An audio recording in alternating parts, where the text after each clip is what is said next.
Hi and welcome back to BFC capital. आज की video में हम बात करेंगे पोर्टफोलियो डाइवर्सिफिकेशन के बारे में और कैसे आप भी अपने म्यूचुअल फंड पोर्टफोलियो को डाइवर्सिफाई करके अपने रिस्क को स्प्रेड कर सकते हैं while also optimising your long term returns. आज की वीडियो में हम कवर करेंगे पोर्टफोलियो डाइवर्सिफिकेशन क्या होता है, diversification and over diversification, diversification across categories and further diversification within a category.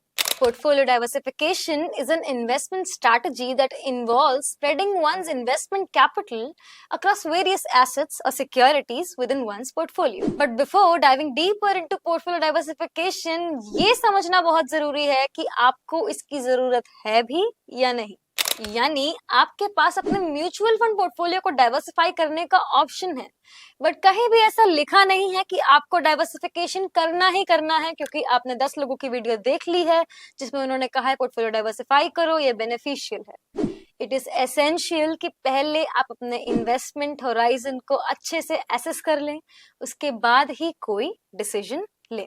आसान शब्दों में इस पूरे कॉन्सेप्ट को एक एग्जाम्पल की मदद से समझाती हूँ। मान लीजिए दो दोस्त हैं, राम और श्याम।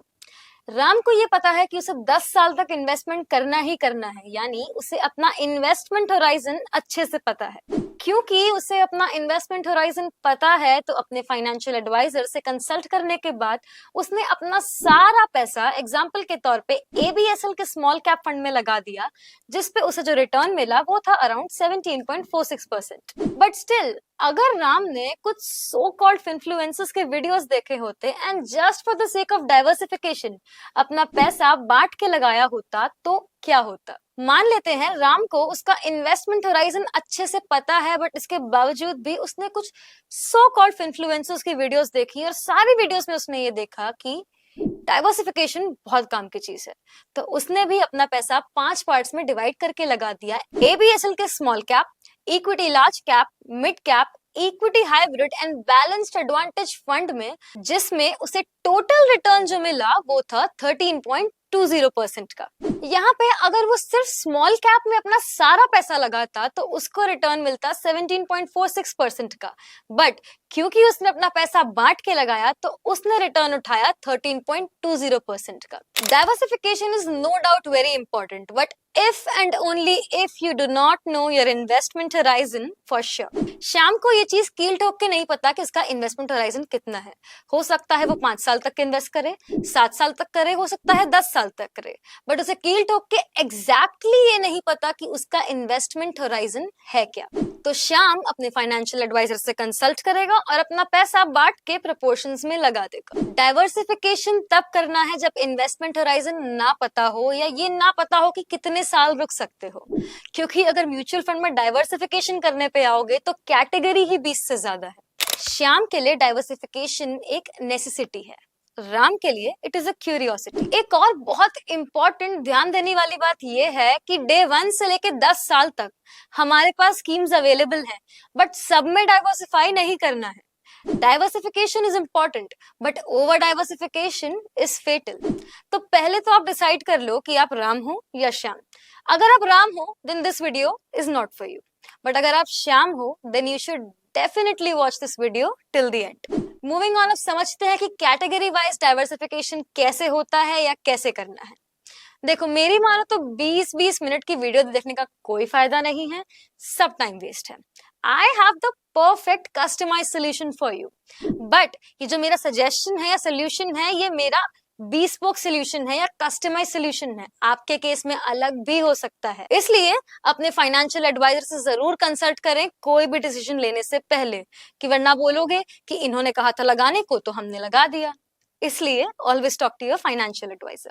तो अगर आप भी श्याम की तरह अपना इन्वेस्टमेंट होराइजन डिफाइन नहीं कर पा रहे हैं या कंफ्यूज्ड हैं, तो मेरा सजेशन ये है कि अगर आपका इन्वेस्टमेंट इक्विटी म्यूचुअल फंड्स में है तो this is going to be an ideal portfolio for you.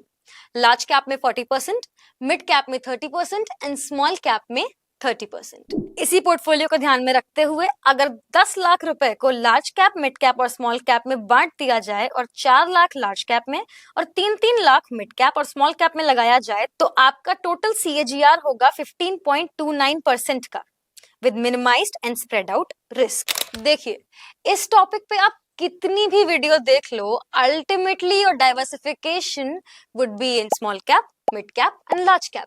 तो flexi cap, multi cap, auto sector, IT sector, infrastructure, balance advantage, aggressive hybrid, इन सब में डाइवर्सिफिकेशन नहीं होता है, क्योंकि अल्टीमेटली ये भी जो फंड उठाते हैं वो लार्ज कैप, मिड कैप और स्मॉल कैप से ही उठाते हैं। तो इट इज बेटर कि आप इसी पे स्टिक रहो और इतना कंफ्यूजन अवॉइड करो।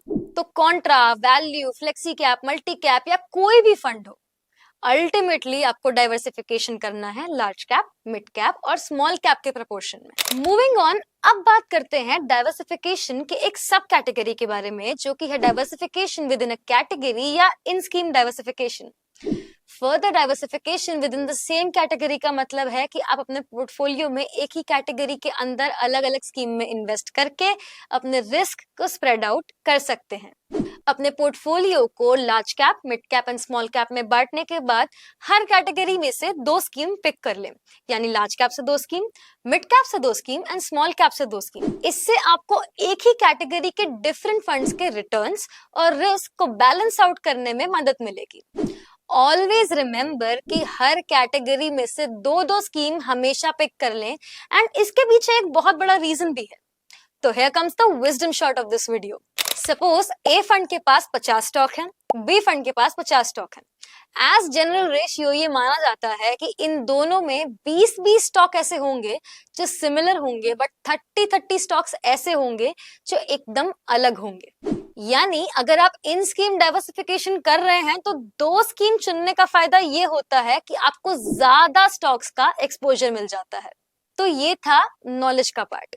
Let's come to the solution. तो अगर आप भी जानना चाहते हो कि आपके लिए एक ideal diversified mutual fund portfolio क्या होगा, तो you can drop a comment below और reach out to us via email और WhatsApp. Both the WhatsApp number and email ID are included in the video description and we will be more than happy to reach out to you.